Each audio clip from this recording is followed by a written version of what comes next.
Most martial arts are not necessarily designed for the environment, the culture of law enforcement. You guys have to take into consideration how this looks visually. Even though you may be completely in the right for what you're getting ready to do, the wrong photo, the wrong video, and you're in trouble. Some of the most dangerous guys I know, a couple of them look like grandfathers. It's just part of that warrior mindset. Readiness is knowledge, but it is also a physical level of preparedness for it that's part of that journey, part of being that warrior. 111, 110.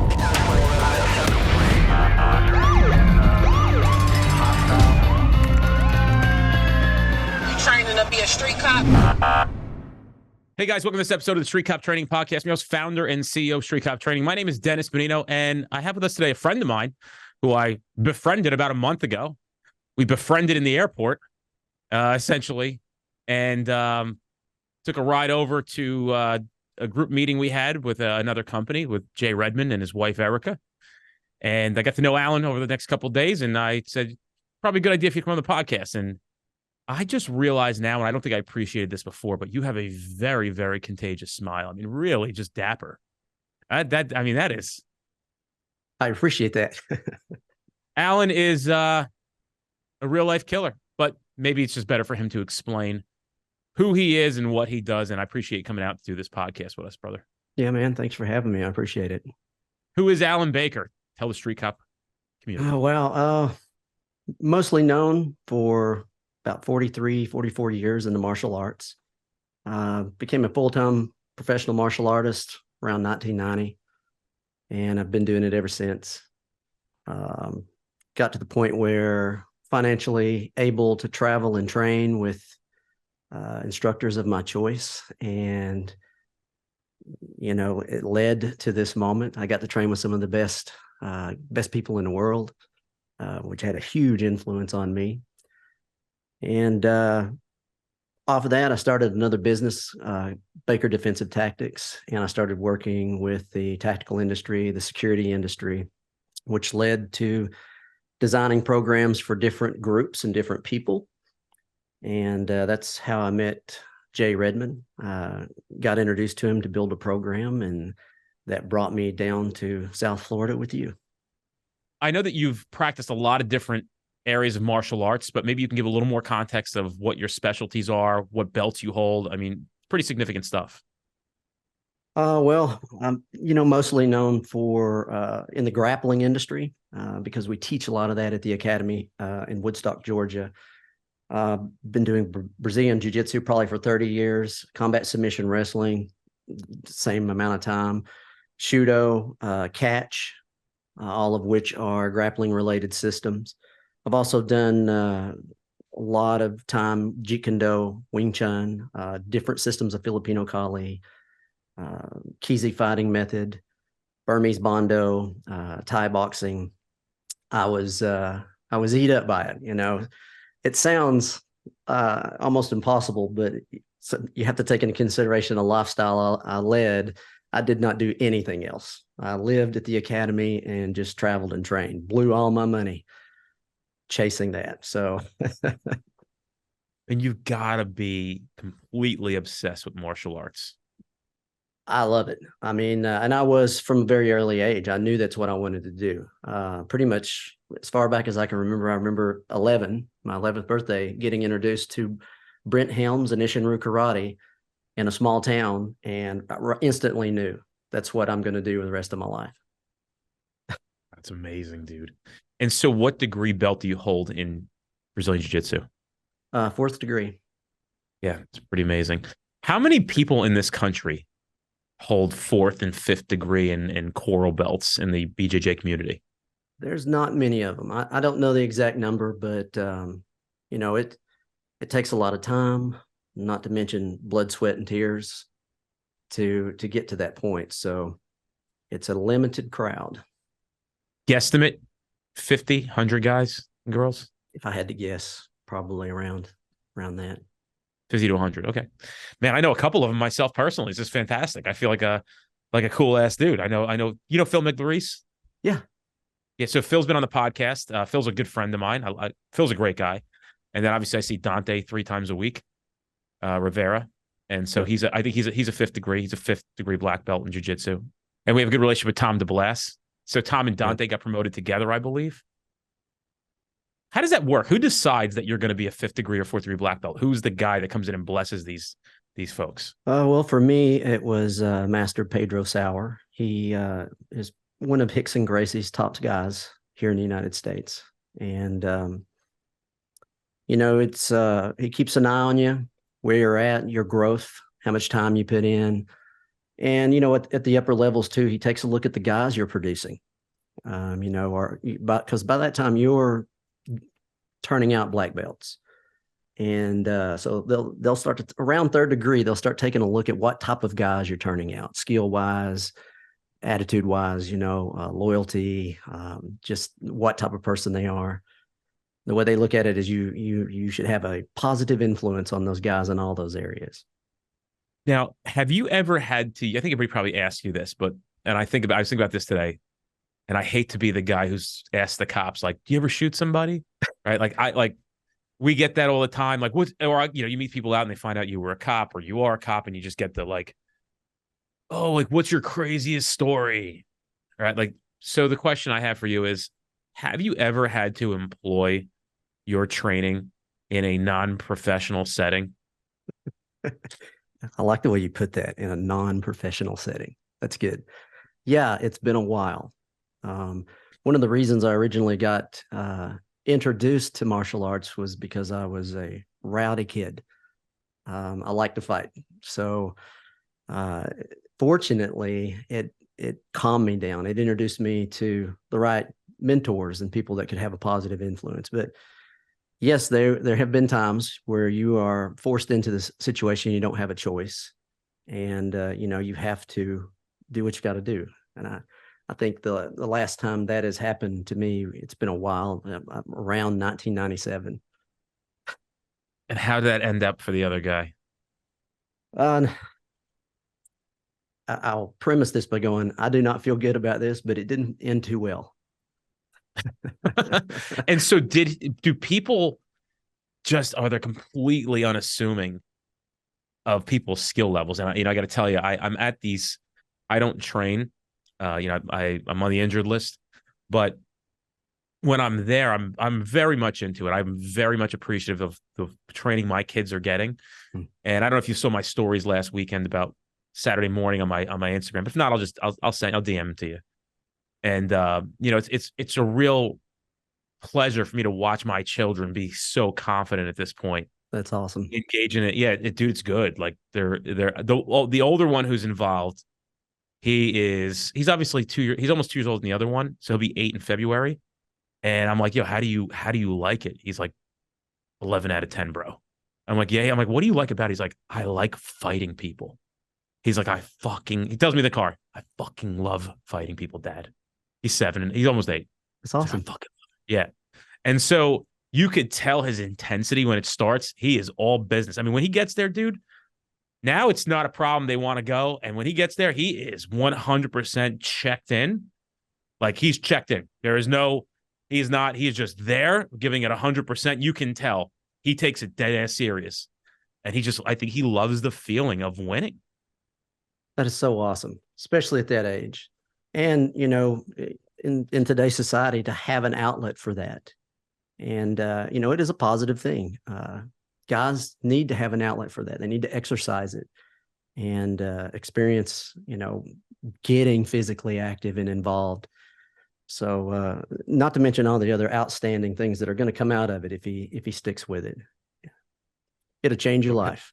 And the other one actually is pretty good too. But you know what, Al, the difference is? A lot of these kids, I talk to the dads, and a lot of these kids are like, they're like, yeah, your kids are coming along pretty good. I'm like, guys, I have 3 boys. They're my oldest out of my 4. It is a war in my house from the minute their eyes open to the minute they go to bed. And just before they go to bed, it's still the biggest war of the night. And they enjoy killing each other. I don't even interrupt it. They cry. Like, if somebody gets hurt, I know what it's significant and when it's not. So, the one guy, dad's like, well, he doesn't get much practice. And I'm like, yeah, you got a little sister. What's he going to do? They go to gladiator school as soon as we get back to our house. It's just always on. That's Right? great. I mean, that's how I got comfortable. And again, I'm not skilled like you are or anybody else, but it's how I got comfortable fighting. Me and my brothers beat the shit out of each other our entire lives, even into adulthood. At some point, when we started getting really big, I'm like, guys, we have to stop. Like, this is getting like my little brother's like 6'4", he's like 290 pounds at some point. He hit like he had a bricks of fist, like fist bricks, and I'm like, dude, this shit hurts. Like, we're not fucking off anymore. Like, you punch like that, we're gonna hurt each other bad. It's primal. It's human nature. It's so it doesn't surprise me a bit. You don't have to have training for certain primal environments in a combative exchange. Of course, you're going to be better if you do, but the human machine knows what to do by instinct. We're starting to see a lot of police departments now embrace Brazilian Jiu-Jitsu. We've talked about this in the past on the podcast. And so give me your thoughts about law enforcement. I mean, there was a video that came out recently, and, listen, I have to defend cops. It just comes down to one thing. They have not been trained. That's all. Agreed. Anytime you see a video, and the video I'm going to talk about is these 4 female police officers out of Chicago, I feel bad for them. They're so judged, and what they do is I think they're trying to apprehend some kind of shoplifting suspect. And I mean, it's really a sad scene. And the reality is like, you're working these people to death on overtime. They have no time, and you failed to train them. And then we want to hold them accountable, and they don't know what to do in a situation like this. So with that being said, I mean, I really am in defense of a lot of cops. Like, hey, this is just a lack of training. How do you feel about, as law enforcement begins to transition into more Brazilian Jiu-Jitsu style training, why is it good for law enforcement? Well, I think it is a good baseline. If you're not doing anything at all, or you're just relying on what the academy gave you, and you're making the choice to get in the academy and get on the mat, you're going to be better. But most martial arts are not necessarily designed for the environment, the culture of law enforcement, and the other things that they have to take into consideration. You guys have to take into consideration how this looks visually. Even though you may be completely in the right for what you're getting ready to do, the wrong photo, the wrong video, and you're in trouble, even though you're right. So even taking that into consideration, what you do, you have to choose things that are as visually appropriate as possible, socially acceptable. And, martial arts, when they're initially designed, they don't care about that. But that's important for the law enforcement culture. So with that said, although doing something is better than nothing, if you could get something put together that is going to meet those needs, it's going to be a little better, which is what I see a lot of through the people that I teach when I'm moving around the United States and working with law enforcement and security. It's one of the reasons that I get brought out often is because of that visual element. A lot of what we've done with the Executive Protection Institute, because they're bodyguards, they're constantly in front of a camera, and they have the same scenario. Even if you're right, it still has to be visually appropriate, socially acceptable. So if you're not doing anything at all, good answer. But in my opinion, that it can be done a little bit better, especially for those guys. And it's so super important. And it's a hot topic for me because, I work with the guys. I hear the complaints and the feedback as I'm traveling around. And you're absolutely right. It's lack of training, lack of environmentally specific training. And it wouldn't take much is what is sad. It would not take a lot to get it right. A couple of training sessions, a couple of times a year in the appropriate direction could solve a lot of problems and give them some answers in areas that they may not have answers. I haven't seen the video you're talking about, but you're placed in a chaotic situation and you revert to your training. And if there's holes in that training, you're going to run around the hole and go to what you know. And that's one of the things I believe needs to be brought in, fixed, is to start having good answers to plug in. So they've got de-escalation. techniques. They know how to put their hands on someone in a non-insulting way, depending on the scenario, so that it doesn't elevate. And if it does elevate, you've still got some decent control methods that forces that threat to show his cards. He has to super elevate in order to get anywhere. And that flat out shows you and shows anyone who's witnessing this thing what's going on, where this guy's going. I think that in modern day society, and that's kind of shifting a little bit, there's an assumption that you can judge a book by its cover when it comes to people's skill levels when they fight. How untrue is that? Extremely. Some of the most dangerous guys I know and actively train with, a couple of them look like grandfathers.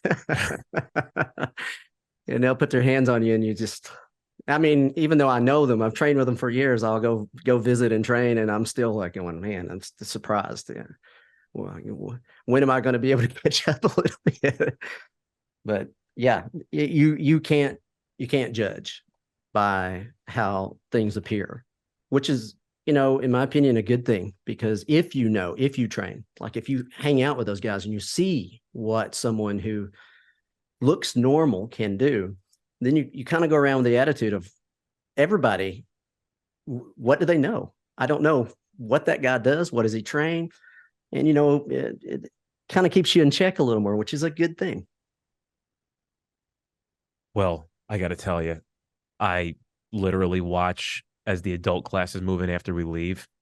And one of our instructors here actually trains as well at the same gym my kids go to.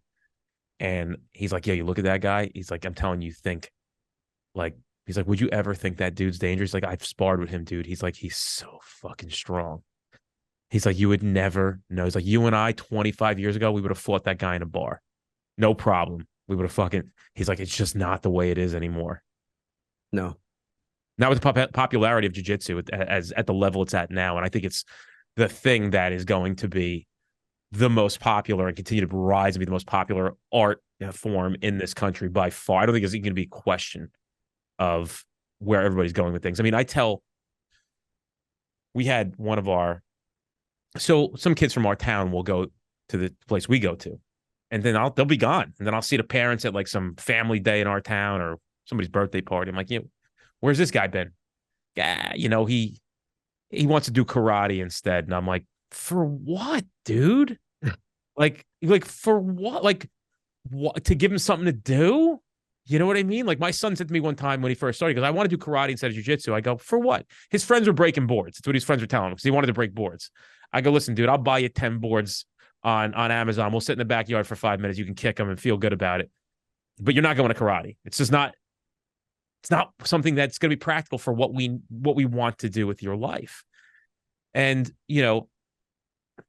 for me, and I try to explain this about what it means to be a man and a primal man in some sense, is like, this is a real thing as a man to have to always, and maybe even a human being, but to always have to consider that you may be challenged at times, especially in school. Oh, you go to high school. What's the first thing you thought day one of high school? Who the fuck is going to fuck with me? Right? That's all we're thinking about. Every guy knows. We all go to high school going, am I going to get my ass kicked at day one? Yeah, it might have changed a little these days I don't know, but when I was going through, yeah, there was a lot of proving it.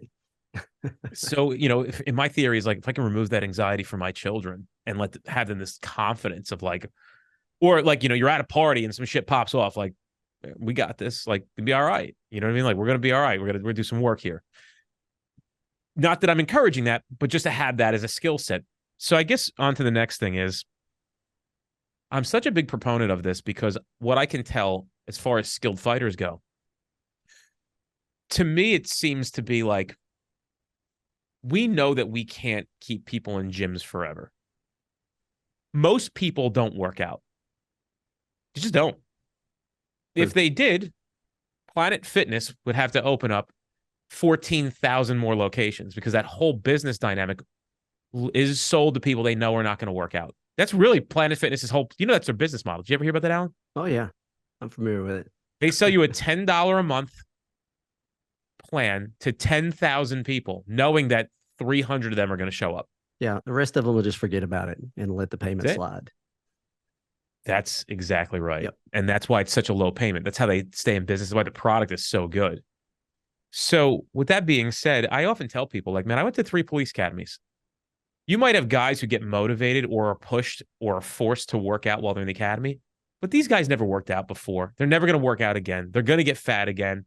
They're going to not go to the gym again. I have honestly never seen anybody continue to work out past the academy who never worked out before. So for guys like me and like other guys who went that did work out before that, like we all continue just going back to the gym once we're done the academy. Yeah. Like we just actually it was kind of heartbreaking to like go tell my gym, like, I'm not going to be here for 6 months. Right. Like it's fucking, and come back 20 pounds lighter because, you know, you're doing a lot more, you know, cardio and physical training and like a lot. So it was always sucky for me to have to do that and gain my strength back. But the one thing I can see is that the skill set of learning enough BJJ, you know, I feel like the variable of once you learn that, it kind of doesn't matter what I know there's a variable of like your physical fitness level is important too, but it seems like you could still be fat and be pretty effective as a fighter. Yeah. I mean, your fitness level is going to make a difference in a combative exchange. Of course, if you have those skills and you're ran into somebody that hasn't done anything, you're going to have an advantage. You know, you line up and go to work. But what if they've got a friend too? This is something taken into consideration. I start messing with one and then I get a sucker punch from behind me and I'm half unconscious now having to fight. Well, that's going to lower the effectiveness of what you've done. Maybe you're sick today. More often than not, when I was doing any type of competitive exchange, I was not in good shape. I was injured. I didn't feel good that day, but you still got to go. That's going to affect it as well. So all of that you can prepare for by working out, going to the gym, maintaining the human machine in some form, you know, kettlebell, Indian pins, get in the gym, do something, because that is your, you know, it's your bottom line. That's your weapon. Your body is what you use to have this physical conversation with another individual.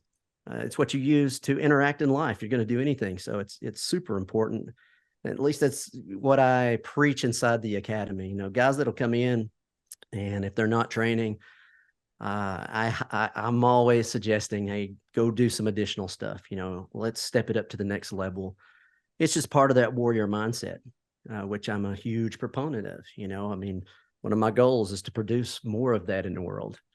And, you know, readiness is knowledge.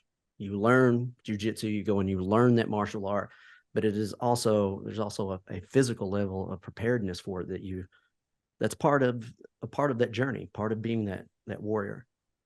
How much training do you think a police officer or even anybody would need to really gain enough skills to have a significant advantage over maybe an opponent that's not trained or maybe has some skill set? And so just to give you an example, Phil believed it was a blue belt. He's like, I think you're just on another level when you make a blue belt. And that's the next one after white, correct? Yes. So he's like, you can get through the 6 months, 8 months of doing white belt, getting, you know, showing up 2-3 times a week, and you get yourself to a blue belt. He's like, I think those skills can carry you comfortably if you were going to just set a minimum for the rest of your life, even as a police officer. Yes, if you can get there. The other side of that answer is it's just like shooting. You know, let's say you start shooting, you get to a certain level of proficiency. If you don't continue to go and polish periodically throughout the year, that's going to deteriorate. Your defensive tactics is the same thing. You know, you're going to educate up to a level, but you have to do something on a consistent basis, and consistency can vary. We understand you got a life, you got a job, but consistency might look like once a week, every 2 weeks, every 3 weeks, once a month. You have to make it fit, but you have to have that element in there to maintain it and to maintain a certain level of skill, the attributes, the sensitivity, the timing that comes along with the skill set. Yeah. I try to think about like how badly guys like you and I want others to listen and follow the ways. And again, I'm not training jujitsu. It's not an option of mine. I don't have an option in that. But it's frustrating when we know what we're getting as far as the benefits are when we put the extra time, energy, and effort into, you know, you just want people to know. I used to, when I first started getting into business and I started having some success, you know, I think there's sometimes confusion because at the time, my wife at the time, she would be like, do you really have to tell everybody everything about your business when they ask? And I'm like, I don't tell them to brag. She's like, well, sometimes it sounds like that. I go, that's excitement because I want to share with them what's possible. Right. Nobody ever shared that with me. And she's like, well, you got to know your audience sometimes. I go, yeah. And what's crazy? My friend Jeremy, who's very successful, told me that when I said to him, why did you ever tell me these things? And he said, because you got to know your audience. And I go, well, you lived by that. And in turn, I suffered from how you felt. So I'm always looking to share. And I'm just eager for people to, at least explore the path a little bit of like what it's like to go down this road. I mean, I'm 42. I'm not trying to brag. I feel fantastic. Awesome. I do. I feel great. And I want people to know that feeling. Like I feel bad when I'm seeing on Facebook guys I went to high school with. Guy last week drops dead of a heart attack, 42 years old, right? Like this is that time, man. And I'm like, telling a kid who works here yesterday, I'm like, dude, it's weird. He's 28. I'm like 40, 42, 43. This is this moment where some of these guys and girls just start dropping off out of nowhere. It's a really strange moment in your life. And I obviously think there's like some kind of succession from that point forward. If you've made it past this, you're probably, and so like everybody's complete disregard for their health, mental and physical well-being or even skill sets, they really come into play when the Piper first shows up and knocks on that fucking door for the first time. It's like, hey, what have you been up to? Right? Oh, yeah. And, what you've done up to that point is going to have a huge effect on that. I can personally vouch for that. Recently come across a life event that I was told I wouldn't have made it through if it weren't the diet I followed, the physical conditioning I followed up to that point, the training, all the years of work. So it's important. And, yeah, we want more people to know. And sometimes, I'll talk to students and have that same conversation. Why didn't you tell me? Why didn't you ask? You got to know your audience, but, we're talking to a lot of people right now. If you're one of those people that hears that and you want to know about that, it's okay to ask someone. I'm sure you and I are one of those people that would happily say, hey man, here's the path. And, here's the power of it. I'm sure we both could give examples of the benefits that's come out of living that way. And so I totally agree. I'm not only the person who's offering the path, I'm also the guy looking for it. So I'm part of this mastermind group of business guys. We're just not actually, my friend Jay was just on the phone. I met him. He's doing a lot of cool shit for me. And so we're talking about the group and he's like, I'm like, hey, I'm talking to, we had a celebrity come in and do some talking and, ended up getting the ability to, he's like, do you want to pitch me? And I'm like, cause I'm always the guy who's like trying to squeeze the fucking orange, right? And get every last drop out. So I'm like, yeah, do you mind? He's like, you can pitch me. And so it went from that to like, he's like, take my cell phone number. And I'm like, it's fucking nuts in the entrepreneurship world who just gave me their cell phone number. Like when you, and guys like the dudes in my group are very successful. Like, did he just give you his cell phone number? I'm like, yeah. They're like, dude, that's pretty big. And I'm like, yeah. And then like I followed up and he just followed up. Like it's been a little hit and miss, but there's still a conversation happening. And so I'm not only the person saying like, hey, do this. Like I'm also the guy living I'm always the dude at every event that we have. Usually 40 to 60 guys and girls show up. Most of it dudes. And I'm just, we have like 2 girls in the group. They're savages. They're great people. But I'm just like table hopping and I'm with them and I'm like, tell me what you do. How do you do that? Like, like how is, and they, I told Jay today, I'm like, I hope I get to give people back some of the stuff they've been giving me. And he's like, you will, dude. He's like, Oh yeah. I'm in this game 6.5, 7 years. These guys are in this game 25, 30 years. You know, it's fun to sit there and like, as soon as I hear like, hey, Chris had a $25 million exit yesterday. And I'm like, you had a 20, dude, you're like 30 years old. And they're like, yeah, I just exited for one of my companies for 25 million. And I'm like, oh man, can we have coffee? Right. You know, like I just want to hear what that looked like and what to expect. And not that I'm looking to exit out of street cop training, but I'm building this company with the intention of creating the most intrinsic value that the company can give, not only for the people in the field that, dude, I'm so excited. We're doing Street Cop University now. I don't know if I mentioned it last time we were hanging out. Yeah, you did mention. It's taken off, dude. It's fucking amazing, and it's like the possibilities are endless now. It's so exciting for me, and it's just going to be such a wonderful product for the country and probably for the world. But like, I get advice from these guys because I'm just like, I want to make sure this is good for everybody. You know, like, what's the best way to go? How do we not fuck this up? Yep, I just want to know. You know. Agreed. I mean, and mentors is one of the most powerful forms of education, especially the ones that are creators.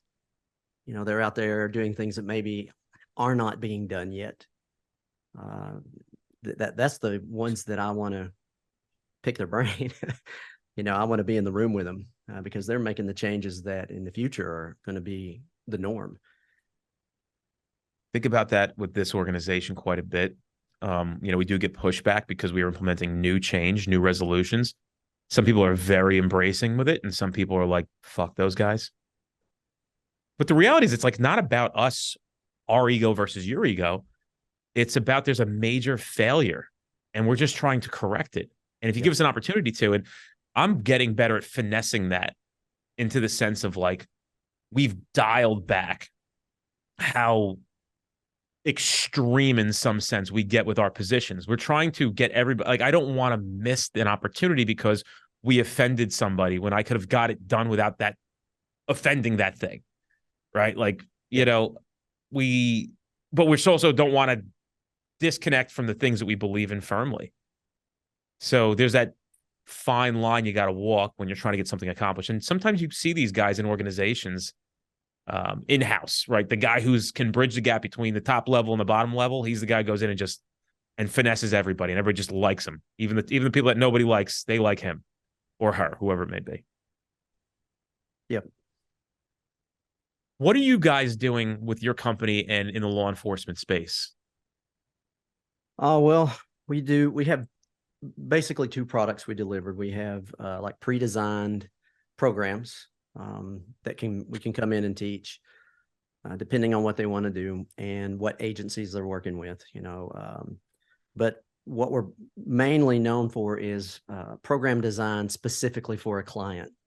So an example of that, we recently did a sheriff's department group in Southern Florida and drug task force team. And they were having a lot of difficulties inside of vehicles with firearms, different things happening. So, they had what they had been doing. And one of the things we did, and it's what we do with clients who are looking for something that fits what they do. We'll go down and look at the car they're in. Where are they? Who's with them? How far away are they? What are your current tactics? And then we'll redesign it from there and build it from the ground up to fit that group. So, we've done it for prisons,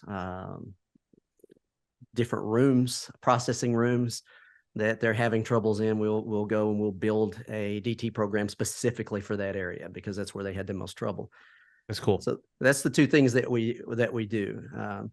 And that the conversation we're having earlier, we've got a lot of requests we know we need to do this and we're in the right to do it, but we need to think about the optics of it a little more. Can you help with that? And we've had a lot of that in the last couple of years. And so how busy are you guys if somebody wanted to get in touch with you guys? Well, we are growing, but we are also, as you know, as a business owner, you have to multiply what you're doing. So for the last couple of years, I've been training a couple of guys that can deliver the programs that we offer. Right now, I'm the only one that does program design, just because of my background. But once the programs are designed, when the agencies will say, hey, we want to do this 2 times a year, And, we would like to have you come in, teach, and also maybe test the guys. And so we can keep everybody at a certain level and make sure we're growing. My instructors can do that. So usually I'm pulled in when it's a specialized program. Recently did one for a protection team in Southern California, highly recognizable client. And they have a 20-man team. And, they have a certain number of body agents everywhere they go, and having to deal with individuals that recognize the client, and they have to do it in a nice way. So we went in and built the whole program for them, and it's that's the unique thing is those guys always have 2 to 3. So it's not an individual defensive tactics or de-escalation thing. Like in martial arts, it's I am going to fight you. Yeah, so that would be a team tactic. I know my buddy's going to be here. So he's got something he's going to do. I have a job, and maybe the third body agent has a job, but you can build it even around, are you by yourself? Are you going to have a partner there, a group with you? Where can people find Alan Baker if they have interest? If somebody's listening to this podcast saying, you know what, we actually need something like this. This is fantastic. My main website is Sifu, SIFU, AlanBaker.com. And I've got several sites, but that site is connected to all of them. How about on social media? Where can people find you? Generally, same thing, Sifu Alan Baker or Alan Baker will pull me up either on Facebook or Instagram. And maybe before we depart today, a message to law enforcement regarding what at your age and your experience, what these cops should know, something that we maybe haven't spoken about thus far. You can get a good answer. One of the questions I get on a regular basis is, man, do I have to join an academy and go on a regular basis? And, if you can, that's a good thing. But if you cannot, you can still achieve a certain level of skill, like we said earlier, with other markers of consistency. So if you can get together with your buddy once a month and run through a couple of drills in the morning. I've got teams that I work with. I see them every 4 months, and I'm pretty much would bet they don't train if I'm not there, but they do it consistently. So they're having growth. So you can develop something. It's just find good information, which I think is the challenge, is getting hands-on good information that will fit you. And also, as you go farther along the journey, as you age, it will change. Have a source of information that understands that and can adjust it for you. You're not always going to be 25. You may have to do something at 40, and your tactics have to change as you age, and how you express them. You have to make adjustments. So that's something else to take into consideration. That way, you're not just talking about the good old days. Right now is the good old days. It's good, brother. Well, Alan Baker, I appreciate you coming on the podcast, dude. I hope I run into you in the future sometime. Let's make it happen. Yeah, brother.